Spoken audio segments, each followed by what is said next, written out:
Introduce we can start. Hey, and welcome back to another exciting episode of Extra Feature Energy. I have a fabulous guest. His new film, The Cellar, is getting released very soon somewhere, but I'm sure he'll let us know. Jamie Langlands is here. Welcome to the show. Hello, hello. Good to be here. So I guess we got to start at the very beginning. What came first, the location or the idea? It was the it was mainly the location. I mean, there's been I worked in a location that was used in the film as an actor, and it just kept with me, this location. So I wrote a short film based, around the location and what sort of happens in this location. We show us a proof of concept, and then we just I just thought, you know what, let me carry on writing, and then let's see where this goes, basically. Oh, Yeah, the inspiration came from the location. okay. I want to back up a bit. You were here as an actor at this location, then you were saying? Yeah, one of the locations we used, I done a little thing because I'd got like 20 years experience as an actor. So yeah, I worked in one of actually two of the locations I've worked in before on other films as an actor. Okay. So, I mean, this thing is incredible. Like, if it's all I want, I'm going to break this down a bit more. There's a basement part and an upstairs part. Yeah, Is that the same place, or is that two different places? Or I it's mean, in the film, it is the same place. I get that. it's actually overall it's four different locations. Four. Four different locations, yeah. Wow. It's Okay. just we just integrated it all just so it looked like it was, yeah, the one big location. So I'm not going to ruin anything for people. I'm just saying. So we have a scene with a group of people, and then we have a very dark place, and then we have a little place with a lot of riot in it. I think I'm being very non-descriptive. Now, Yeah, I was assuming that was all the same place. Obviously, I knew the place where the group of people are is not the same location as the place that's dark, but I thought the yeah, place that was dark it extended into the place above. So you're telling me those are all separate? yeah. They're all separate. They're all Oh, separate. interesting. Well, Yeah, I'll give you four. editing credit right there because that was seamless. I really enjoyed then the way it thing, the way your character moves, and it's seamless as we go from place to place.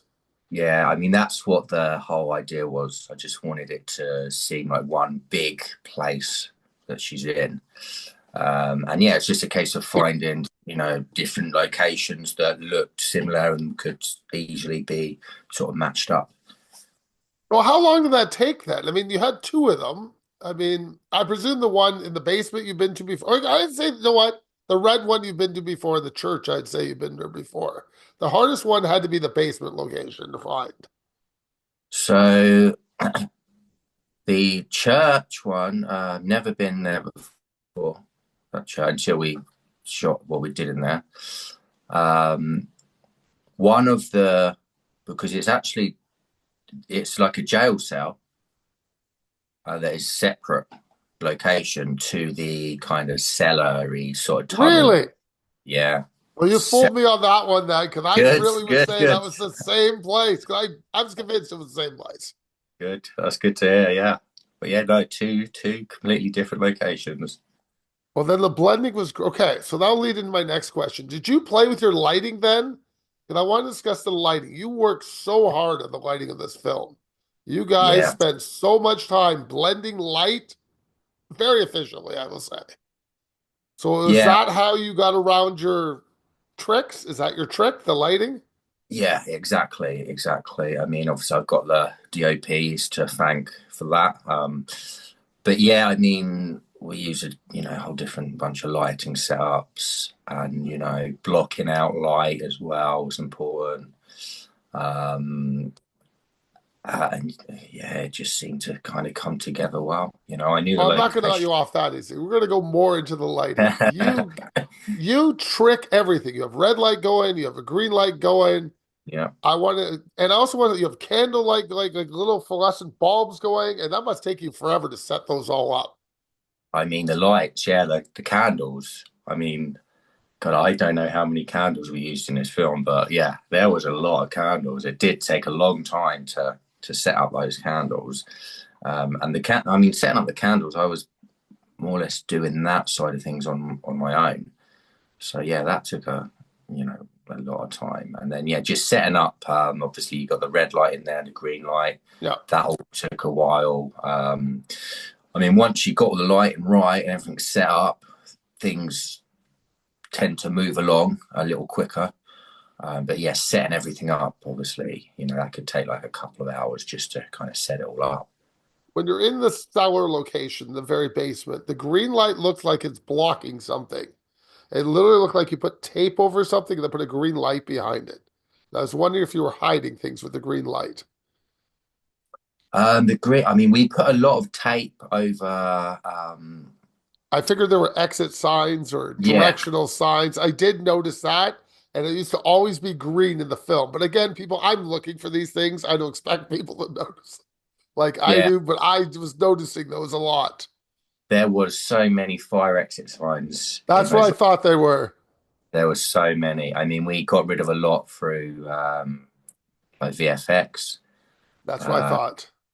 we covered a lot. I mean, the DOP had a good idea of actually taking a photo of the wall, and then printing out, making printouts and then putting them over the actual signs. So we done that a lot. And then stuff that did get in, we got out with, VFX. But yeah, I mean, we use tape as well, but maybe using the tape at times you can see a little bit of green sort of You can. coming through a little bit I, there. there's a couple of long shots as your character's walking down the hall. You can see them. I noticed it. I don't know if other people noticed it, but I'm just telling you, I did see it. Yeah, no, I know what you mean. I know there's little bits of green light in there, which I mean I don't mind so much. That didn't bother me too much, as long as people didn't think that it was a fire exit sign. You Oh, know. I didn't think, I know it's a fire exercise, but I didn't think it was, but I thought it added to the ambiance. Oh, that's cool. Yeah, that's cool. That's Because good. Yeah, I was kind of figuring out, is he color correcting this on me just to give me a sign of something saying this is the way she should be going? I kind of, that went through my mind at one point. oh, that's interesting. Yes, So, I mean, yeah, I'm obviously maybe reading into it a bit more, but seeing the end of the film, I kind of would go there second time watching it, if that makes sense. yeah. Okay, well, that's good actually because it's cool. There's a lot of mystery going on with this film. So little things Yes. like that, little things like that, where you think that could be something, Yes. it sort of adds to it. I think. So there you go. When you first meet the first character beside your main lead, it's a man putting on gloves.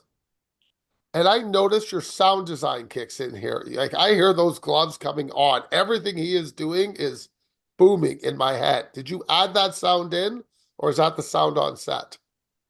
So I think that would have been the actual sound on set.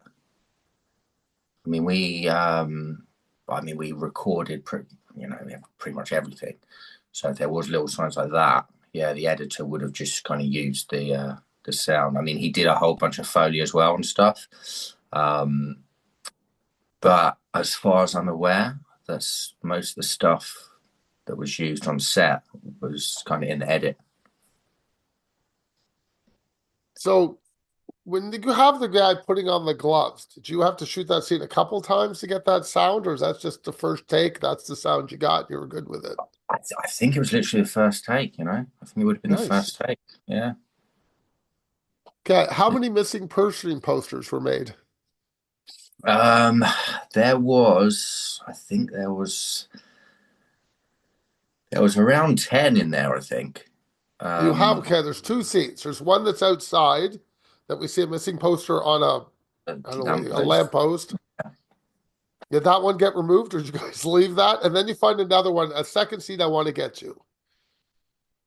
The one on the lamppost, that's still there now. There's still someone looking for Okay, it. No, perfect. no, it's I was not. hoping. We took that off. Yeah, we took that off. Okay, the second one we discussed, you have a pile of them, and I thought it was very well done. It looked like maybe you used some tea or something to make them look older. Yeah, that's exactly what it was. It was tea, it was coffee, and just using a sponge just to, yeah, make him look older. And you also, I thought it was, I want to add, whoever did the specs to put the dust on them Yeah, was absolutely perfect. I thought that was something that a lot of filmmakers usually miss when they're shooting that kind of shot, but that was, I love that shot.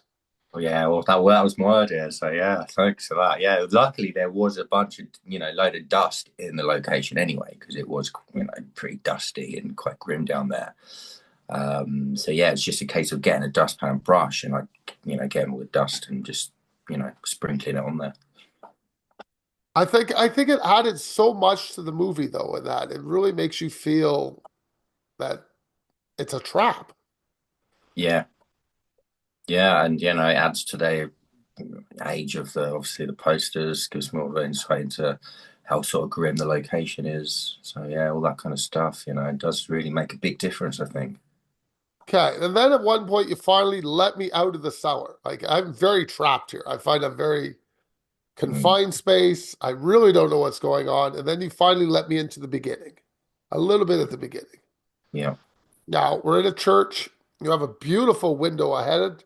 Now, are you shooting this all with natural light? Because it really looks like the natural light's coming through the window. I mean, That obviously, I can was see you have some floodlights or something off to the right or left, but it yeah, looked like mainly natural lighting.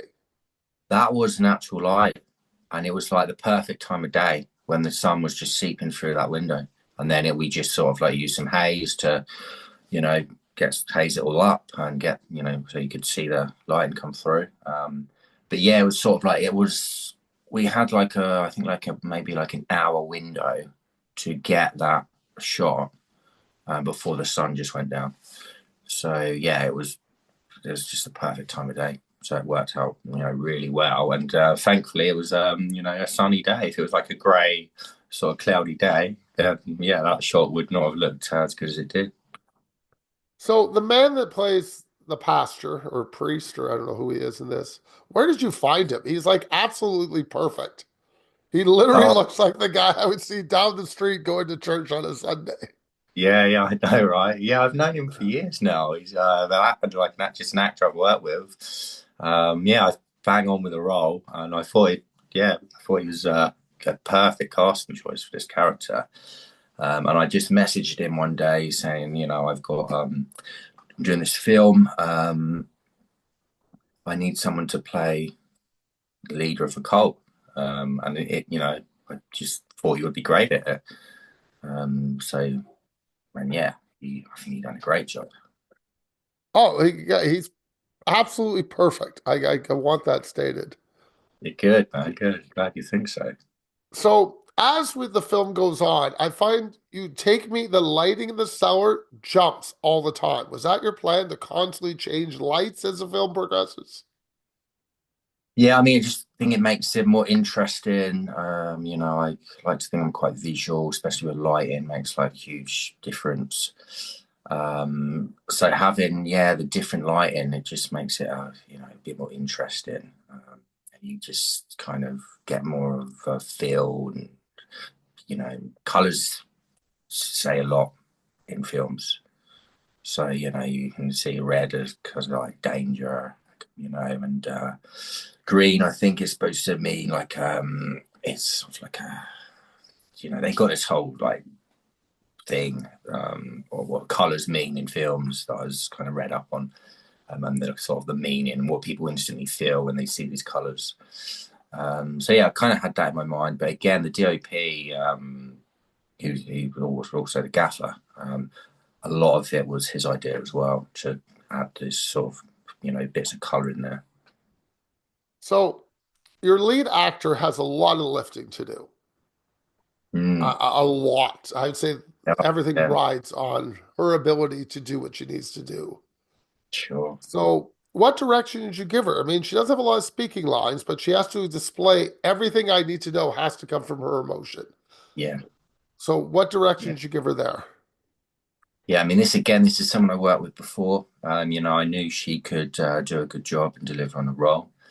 In terms of, again, it was mainly about not going too much of it. I mean, she can. This is someone who can just cry on cue, like straight away. Um, and then, like, if I wanted to, she could have cried in like every scene if I wanted her to cry in every scene. And that's probably what she would have. That was sort of like the line she was going down. So it was mainly about toning things back a little bit and not being too much. It's sort of like you can show this great emotion and great distress, but just like not all the time. We want to see the strength there. We want to see her kind of hold in like the stiff upper lip, make her kind of a strong character, and not be too sort of like emotional.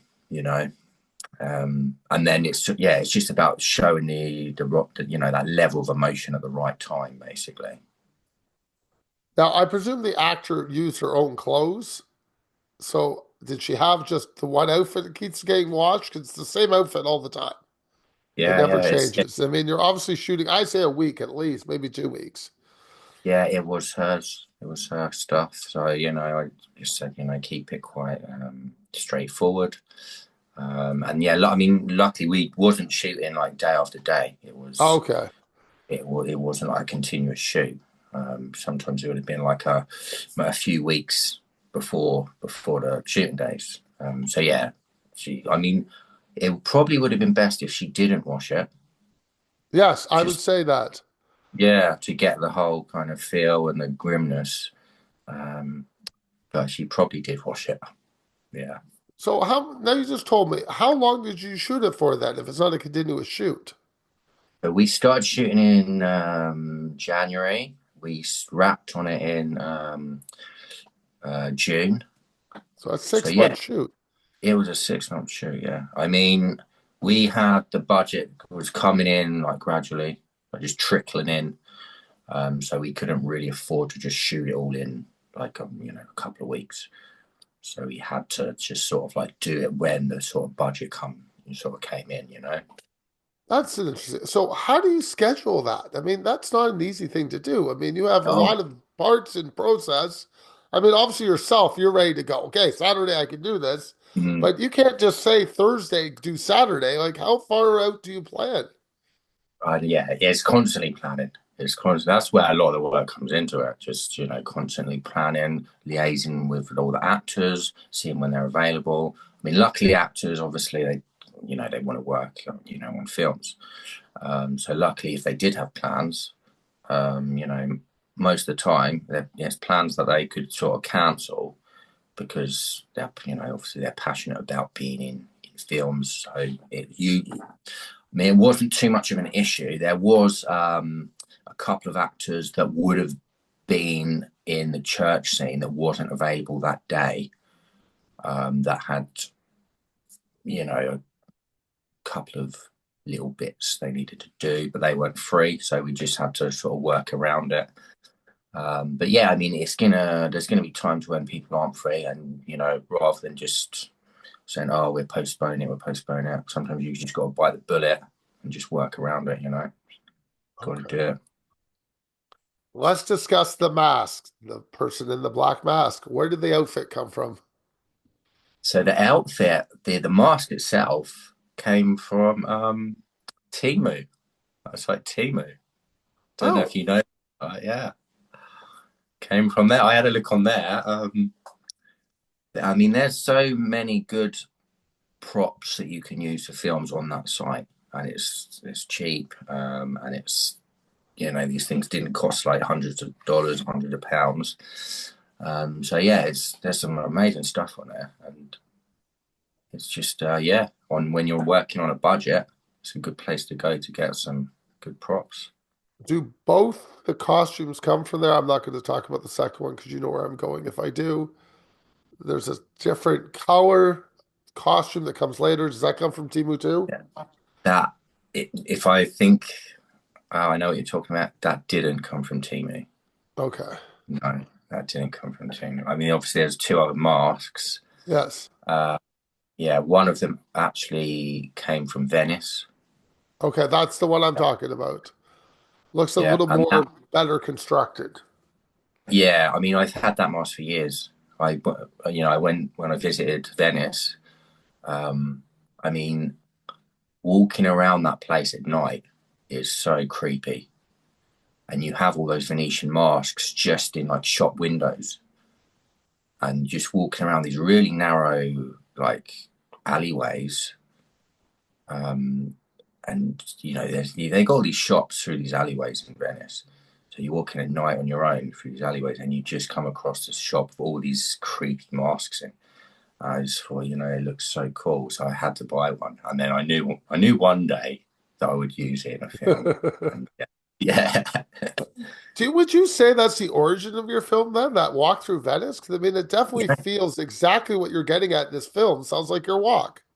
It, thinking back, it could well be, yeah, subconsciously, yeah, definitely, Okay. Because I mean, that's what it yeah, feels like to me. Very tight corridors and walk. I mean, I've yeah, never been to this place, but you're very confined space at all times until we opened it up a little bit later, and I still feel I'm confined. yeah. That I mean, again, that was the idea to make it claustrophobic.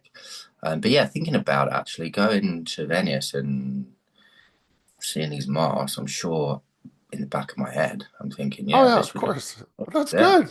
See, the trips help. I want to yeah. discuss one shot in the film, the peephole shot. I loved it. Whose idea was the peephole shot? Oh, what in the The you mean in door the? with the keyhole, and you're looking through it, and then you shoot into it. Oh yeah, okay, yeah. That was um that was a mixture of my idea and the editor's idea. So it was Beautiful. sort of, yeah, it was sort of like, yeah, we wanted to get her to stumble across one of these, people, and get more of an idea of who they were, sort of thing, without her being caught. Um, so yeah, again, between me and the editor on that day, we came up with that shot. Okay. I'm going to discuss the house. I guess the red house. I'll discuss it. Mm. Was it set designed this way? Did you add anything, or is that exactly the way it stands? That is the way it is. That house, yeah, that's the way it is. I mean, it's an amazing find because the colours alone of the walls are, those red, walls, the wallpaper, that alone is like it looks so good on camera. And there's so much going on with all the eerie kind of Yeah. art and everything. Yeah, it's creepy house. That so creepy. Can we ask what this house is? This a residence or is this like a place you can go visit? Yeah, this is a bed and breakfast. Really? It's a bed and breakfast. Yeah, you can actually stay there. It's That's like creepy as hell. yeah, I know they made it out as like an old Victorian. Yes. Um, yeah, and everything's like Victorian in there. The bathrooms and everything. They've kind of really sort of kept it, and made it sort of unique with the whole Victorian vibe. Yeah, oh, it's such a good location to use. There's so much going on there. I mean, when you walked in and saw those stairs going up, you must have been like, this is perfect. I mean, I Yeah, oh, yeah, love those stairs. I'm like, yeah, I gotta know more about this house. That's why yeah. I'm like, I felt bad that we actually when we left the summer, I was kind of happy going, okay, we're moving. But this house, I'm like, there's so many questions I have. What is going on in this house, I know, really? I know, I know. It's so cool. It's so creepy in there. It's really got this weird Yes. energy. It's so creepy, and you just being in there, you feel that.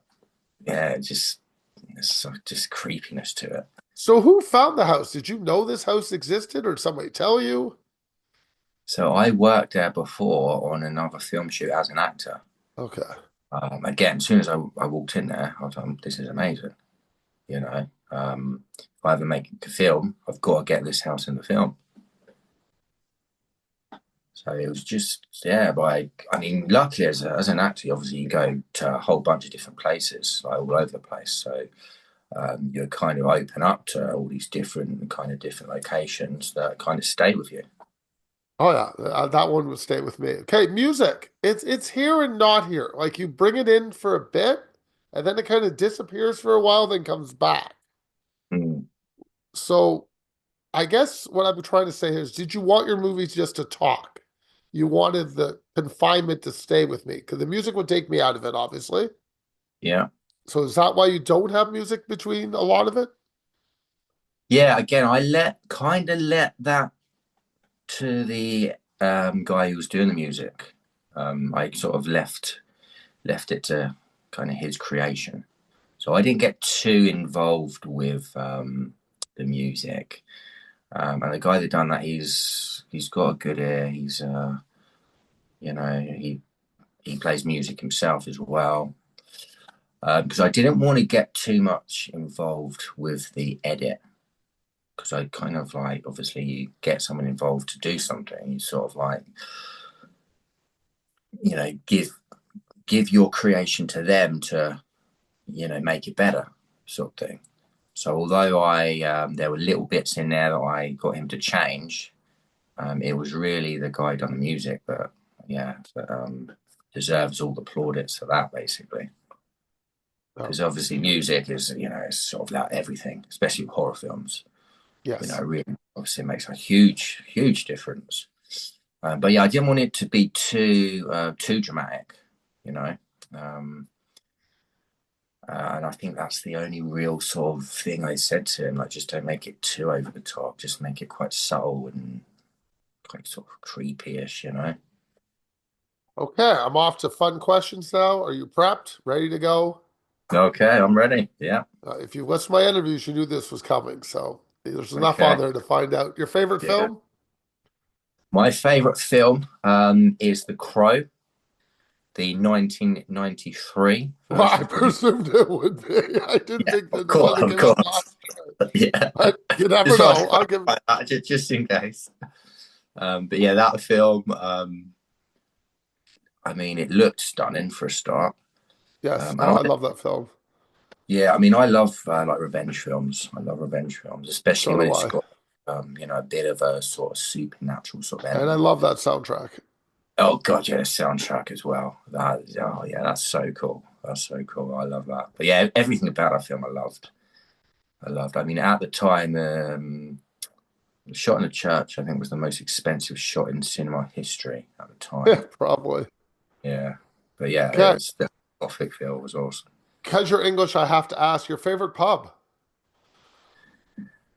My favorite pub. I mean, it's probably Weatherspoons, just because it's so damn cheap. Perfect. There's nothing wrong with Yeah. that answer. I mean, you can get like three drinks for the price of one. If in Weatherspoons. So Sounds like yeah, a good place to go. So yeah. Weatherspoons, if I'm ever in England, I'm going to Weatherspoons. Oh Okay. hell yeah, there's a Nice. lot of them about. So yeah, wherever Oh, you are, okay. Weatherspoons there. Okay. One film you always recommend people to watch because they've never heard of it.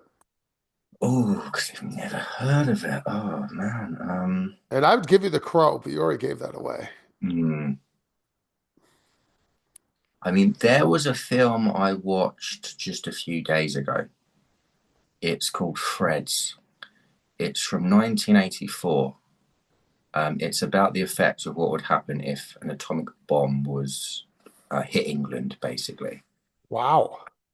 And it is so shocking. It goes on for like, I think like 15 years after the nukes hit England, and still the effects like 15 years down the line, and how drastic it would be. And oh my God, that is a shocking film. That. Yeah, I mean, I saw someone on like a podcast recommend it as one of their most shocking films they've ever seen. And yeah, when I watched it, I was, oh my God, yeah, it is shocking. But yeah, it would be that one definitely. Before I let you go, tell me where they can find your film. So, I mean, the next showing of Cellar will be at the Romford Horror Film Festival in England, which is a big festival. It's probably the one I wanted to get into. So it's going to be screening there. If you do want anyone in America who does want an early access screener to it, we've still got the Indiegogo going. So there's still that perk there where people can go on the Indiegogo and get that perk for £6, which I think is like $8. And then people can watch it before it's even released, so they can get that sort of early access to it. And it'll Thank you be for released in about a few months, probably something like that.